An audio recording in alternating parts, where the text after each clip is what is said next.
I don't ever slow up, no I don't take shit. I got no love for the fakeness. If you wanna play tough and wanna hate. በበፊተኛው ዘመን በዓለም ላይ አስደናቂ መኪኖች ሲመረቱ ከመጀመሪያ ገዢዎች መሃል አንዷ ኢትዮጵያ ነበረች። በመኪኖች ምርጫ የማይታሙት አፄ ኃይለ ሥላሴም የነበሯቸው መኪኖች አግራሞትን የሚያጭሩ ነበሩ። አውራሪስ ብለው የሰየሙት በራሳቸው ምርጫ ያሰሩት መኪና ተጠቃሽ ነው። ይህ መኪና የራሱ ሳሎን ቤት፣ መጸዳጃ ቤትና መመገቢያ ቤት እንዲሁም የመዝናኛ ክፍል ያለው ነው። በጣሊያን የተሰራው ይህ መኪና በዓለም ላይ ብዛቱ አንድ ብቻ ሲሆን ይህም አንዱ መኪና መገኛው በኢትዮጵያ ቤተ መንግሥት ነው። ሌላዋ የጃንሆይ አስገራሚ መኪና ሃምፊካር የምትባለው ናት። እንደ ሰው በምድር እንደ ዓሣ በባህር ያላንዳች ችግር መንቀሳቀስና መነዳት የምትችል መኪና ናት።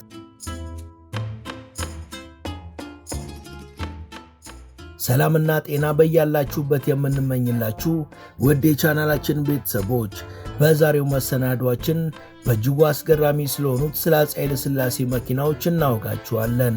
ለቻናላችን አዲስ የሆናችሁ ሰብስክራይብ እንድታደርጉ እያስታወስን እስከ ዝግጅታችን ፍጻሜ አብራችሁን ቆዩ የሚለው የአክብሮት ግብዣችን ነው።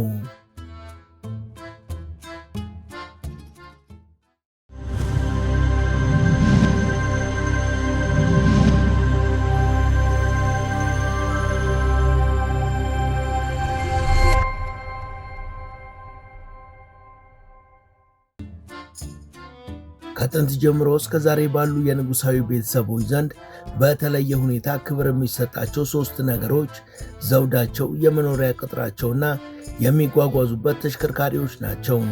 እጅግ ዘመናዊ የሆኑ መኪኖችን መንዳት ከሚያዘወትሩት ከስዊድኑ ንጉሥ ካርል 17ኛ ለመኪና እሽቅድድም የሚውሉ መኪኖችን እስከሚጠቀሙት የሞናኮ ልዑል አልበርት ሁለተኛ ድረስ ንጉሣውያኑ እንደየማንነታቸው የተለያዩ የመኪና ምርጫዎች ነው ያሏቸው። ከሁሉም ንጉሣዊ ቤተሰቦች ግን በመኪና ምርጫ የማይታሙት የሀገራችን የመጨረሻው ንጉሥ የነበሩት ቀዳማዊ ኃይለ ሥላሴ ናቸው ብንል ማጋነን አይሆንም።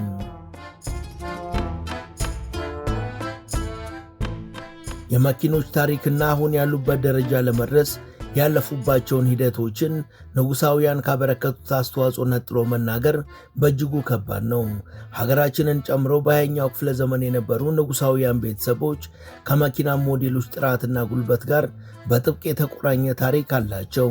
ይኸውም አሁን የዘመናዊ መኪኖች መገለጫ አድርገን የምንቆጥራቸው የኤሌክትሪክ መኪናዎችና ቪኤቶች እንዲሁም 12 ሞተር እንደ አስፈላጊነቱ መቀየር የሚችል ቦዲ ወይም ኮንቨርተብልስና ሃይድሮሊክ መሪና ፍሬን ገና በ20ኛው ክፍለ ዘመን መግቢያ ከ1904 ጀምሮ የነበሩና በእንግሊዝ ንጉሣውያን ቤተሰቦች ዘንድ ያገለገሉ የነበሩ ናቸው።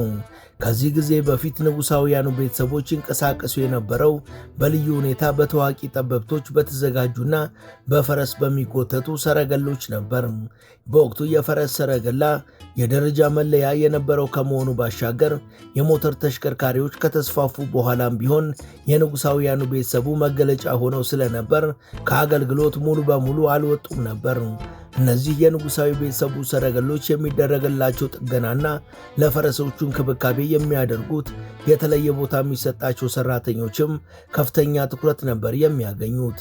እነዚህ ሰረገሎችና ፈረሶች ከጠባቂዎቻቸው ጋር የሚኖሩበት ቦታም ሮያል ሚውስ ወይም ደግሞ የንጉሠ ነገሥቱ በረት በመባል የሚታወቁ ናቸው። የሞተር ተሽከርካሪዎች በንጉሣውያኑ ዘንድ በስፋት ጥቅም ላይ መዋል ሲጀምሩ ሰረገላዎቹ ለዘውትር አገልግሎት የመዋላቸው ነገር እየቀረ መጣ። በዚህ ወቅትም መኪኖቹ ከሰረገሎቹ ጋር አብረው እዛው በረት ውስጥ ነበር የሚቆዩት። እንክብካቤ የሚደረግላቸው ከሰረገሎቹ እኩል ነበር።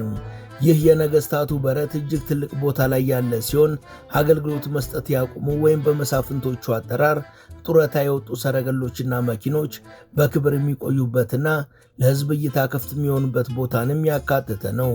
እነዚህ ንብረቶች የሚገኙባቸው ሙዚየምንም ያካተተ ነው። ለንጉሣውያኑ መኪኖቹ እንደ ተራ ይዞታ ሳይሆን እንደ ቅርስና እንደ ማንነት መገለጫ ተደርገው የሚቆጠሩና በተለየ ሁኔታ ለቀጣይ ትውልድ የሚተላለፉ ናቸው። በዚህ ምክንያት አንዲት መኪና ከ50 ዓመት በላይ አገልግሎት ሳትሰጥ በንጽሕና ተቀምጣ ልትቆይ ትችላለች።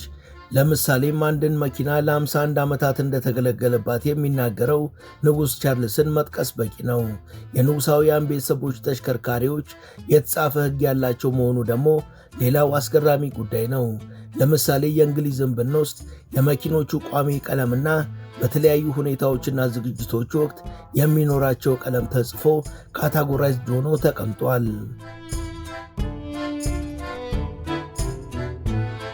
ከዚህ በተጨማሪ በመኪና ውስጥ የሚገኘው የትኛው የንጉሣዊ ቤተሰቡ አባል ወይም ሌላ እንግዳ መሆኑን የሚገልጽ የመብራት አይነትና የሚውለበለብ አርማ ተለይቶ የተቀመጠ ሲሆን የመኪናው ቁመት፣ የቦዲው አሰራር፣ የመስታወቱ ይዘትና ውስጣዊ ክፍሉ ሳይቀር በዝርዝር በተለይም ለንግሥቲቷና ለንጉሡ እንደሚጓዙበት ቦታ የአየር ጸባይና የጸጥታ ሁኔታ ተለይቶ ተጽፎ ይቀመጣል።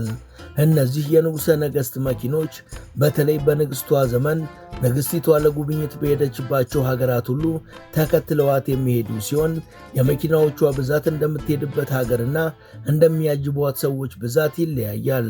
የንጉሣውያን ቤተሰብ መኪኖች በአሁኑ ዘመን አገላለጽ ደግሞ የቤተ መንግሥት መኪኖች አርጅተዋል ተብለውም አይጣሉም። ምክንያቱም ለንጉሣውያን ቤተሰቦች እነዚህ መኪኖች ተራ የብረት ስብስብ ሳይሆኑ ከቤተሰቡ ጋር ጥብቅ ታሪካዊ ቁርኝት ያላቸው ቅርሶች በመሆናቸው ነው። እነዚህ ጡረታ የወጡ መኪኖች በዋነኛነት በንጉሣዊ ቤተሰቡ የመኪና ሙዚየም ውስጥ ወይም ደግሞ የሀገሪቷ የሞተር ተሽከርካሪዎች ሙዚየም ውስጥ ይቀመጣሉ። ከዚህ ባሻገር ሌላው የተለመደው ተሞክሮ ደግሞ መኪናውን ለሠራው ፋብሪካ በስጦታ ወይም በውለታ ማበርከት ነው። ፋብሪካዎቹም ቢሆኑ እነኛን በልዩ ሁኔታ ያመረቷቸውን ለገጽታቸው ከፍተኛ አስተዋጽኦ ያበረከቱትን መኪኖችን ለመሸጥ አይዳዱም። በጣም አልፎ አልፎ ምራቅ የሚያስወጡ ዋጋ ሲቀርብላቸው የሸጡ እንዳሉ ግን ተሰምቷል።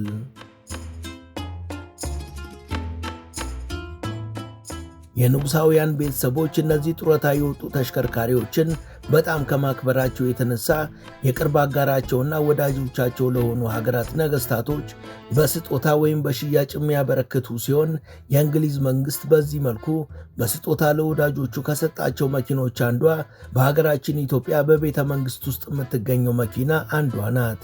እንግሊዛውያኑ ንጉሣውያን ከኢትዮጵያ ባሻገር መሰል ውድ ስጦታ የሰጧቸው ሁለቱ የተቀሩት ሀገራት ደግሞ ናይጄሪያና አውስትራሊያ ናቸው።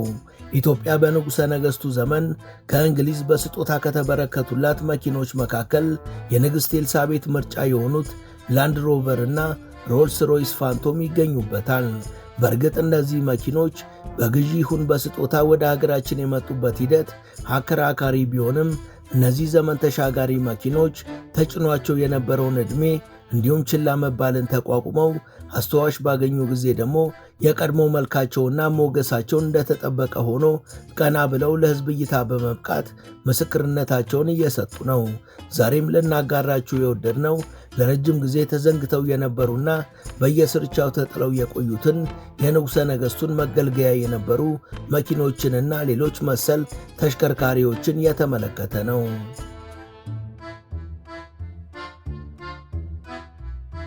በቤተ መንግሥት አሁን ላይ ለሕዝብ እይታ ክፍት ሆነዋል ከተባሉ ተሽከርካሪዎች ውስጥ በስዊዘርላንድ ከተሠራ ሰረገላ ጀምሮ ሮልስ ሮይስ እና ላንድ ሮቨርን ጨምሮ በየብስም ሆነ በምድር መንቀሳቀስ የምትችለው ሃምፊ ካር ዋናና ተጠቃሿ ናት። ከዚህ በተጨማሪ ደግሞ በንጉሠ ነገሥቱ ልዩ ትእዛዝ የተሠራውና አውራሪስ የተሰኘው መኪናም ይገኝበታል። ንጉሠ ነገሥቱ ይጠቀሙባቸው ከነበሩ ተሽከርካሪዎች መሃል አንድ ቅብ ሰረገላም ይገኝበታል። ሰረገላው በ1816 በስዊዘርላንድ አገር የተሠራ ነው። ንጉሡ ይህን ሰረገላ ካስመጡ በኋላ ሰረገላውን በርካታ ትላልቅ ሰዎችን ከአየር ማረፊያ እስከ ቤተ መንግሥት ለማጓጓዝ ይጠቀሙበት ነበር። በሰረገላው አቀባበል ከተደረገላቸው ትላልቅ እንግዶች መሃል ቻርልስ ደጎል እና ንግሥት ኤልሳቤት ይገኙበታል። ሰረገላው በጣሊያን ወረራ ጊዜ ጉዳት ደርሶበት የነበረ ቢሆንም እንደገና በድጋሚ ስዊዘርላንድ እንዲሰራ ተደርጓል። ሰረገላው ከ5 እስከ 6 በሚጠጉ ፈረሶች ነበር የሚጎተተው። ለትዕይንት ከቀረቡ ከነዚህ ተሽከርካሪዎች መሃል በ1948 የተሠራው ሮልስ ሮይ ፋንቶም ይገኝበታል። መኪናው በእንግሊዝ የተመረተ የሮልስ ሮይ ሊሞዚን ሲሆን እጅግ ምቹና ጠንካራ ነው። የመኪናው ቦዲ ቀለምም በእጅ የተቀባ ነው። እስከ ዛሬ በዓለማችን የተመረቱት የእነዚህ መኪና አይነቶች ብዛታቸው 69 ብቻ ሲሆን ከነዚህ መሃል አንዱ በሀገራችን መገኘቱ ለሀገራችን ትልቅ ኩራትና ጌጥ መሆን የሚችል ነው። እነዚህ መኪኖች ከተመረቱበት ጊዜና ከሚሰጡት አገልግሎት አንጻር ይጠቀሙበት የነበረው የህብረተሰብ ክፍሎች የየሀገራቱ ቁንጮ ሰዎች እንደመሆናቸው ረዘም ያለና ዝርዝር ገለጻ ውስጥ መግባት ምናልባትም ለስህተት የሚጋብዝ ነው የሚሆነው። እነዚህ የሀገር ብቻ ሳይሆን የዓለም ቅርሶች የሆኑ ተሽከርካሪዎችን በቦታው ተገኝቶ መመልከት ደግሞ በእርግጥም ከያዙት ታሪክ አንጻር በእጅጉ መታደል ነው። ይህ የአፄ ኃይለ ሥላሴ መኪና ሌላው ቀርቶ ከሁለተኛው የዓለም ጦርነት በኋላ የተመረተ የመጀመሪያው ሞዴል መሆኑ ብቻ ላለው የገዘፈ ታሪክ በቂ ማሳያ ነው። ከንጉሠ ነገሥቱ የመኪና ስብስቦች መሃል በልዩ ትዕዛዝ ንጉሡ ያሰሩትና አውራሪስ ሲሉ የሰየሙት መኪና በአስደናቂነቱ ተጠቃሽ ሲሆን መኪናው ተንቀሳቃሽ መኖሪያ ቤት ነው ቢባል ይቀላል። መኪናው በውስጡ ሳሎን ቤት፣ መጸዳጃና መመገቢያ እንዲሁም አረፍ ማለት የሚያስችል የመዝናኛ ቦታም አለው። ይህ በሀገረ ጣሊያን የተሠራው መኪና በአይነትና በብዛቱ በዚህ ሞዴል የተመረተ አንድና ብቸኛ መኪና ነው። የዓለም ብቸኛ የሆነው የዚህ መኪና መገኛ ኢትዮጵያ መሆኗ ደግሞ በእጅጉ የሚያኮራ ነገር ነው። በወቅቱ የመኪናው ዲዛይነር የንጉሠ ነገሥቱን ዘውድ ነበር እንደ ሎጎ የተጠቀመው። በአሜሪካ በ1949 የተመረተውና አውቶማቲክ ጫፍ ያለው ሴዳን መኪናም ሌላው የንጉሠ ነገሥቱ ልዩ መኪና ነው። ከዚህ ባሻገር ካዲላክ 1947 ስሪት አምቡላንስና ሌሎች ንጉሠ ነገሥቱና ቤተሰቦቻቸው ይጠቀሙባቸው የነበሩ በርካታ መኪኖችም በሚያምር ቁመናና ሁኔታ በአውደ ርዕዩ ላይ ይገኛሉ። ንጉሡ ወታደራዊ ትርኢቶችንና ሌሎች ሕዝባዊ ኩነቶችን በሚከታተሉበት ጊዜ ይጠቀሙበት የነበረው ላንድሮቨርም የአውደ ርዕዩ አካል ነው። መኪናው ጠንካራና ጥይት የማይበሳው ቦዲ አለው። ከዚህ በተጨማሪ በኤግዚቢሽኑ ላይ የታዩ የተሟላ ፋሲሊቲ ያላቸው የባቡር ፉርጎዎችም የአውደ ርዕዩ አካል ናቸው።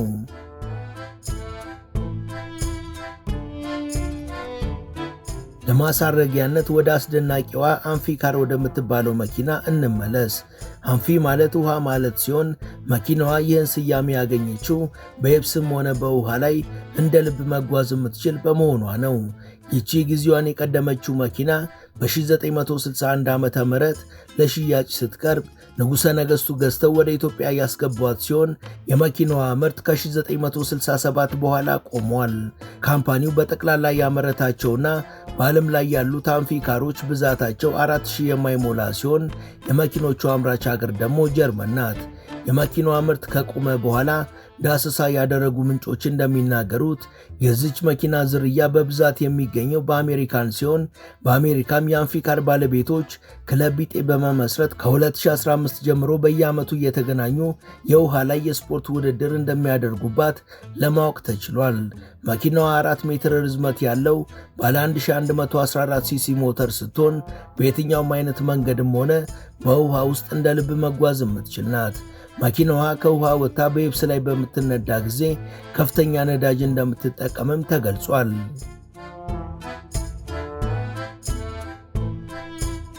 ውድ የቻናላችን ቤተሰቦች ለዛሬ ያዘጋጀነው የነገሥታት መኪኖችን የተመለከተው መሰናዷችን የተከታተላችሁትን ይመስል ነበር። እስከ ዝግጅታችን ፍጻሜ አብራችሁን ስለነበራችሁ እናመሰግናለን። በየዕለቱ የምንለቃቸው የተመረጡ ታሪኮች በፍጥነት እንዲደርሷችሁም ሰብስክራይብ ማድረግና የደውል ምልክቷን ማብራትን እያስታወስናችሁ ለዛሬ በዚህ እንሰናበት። ጤና ይስጥልን።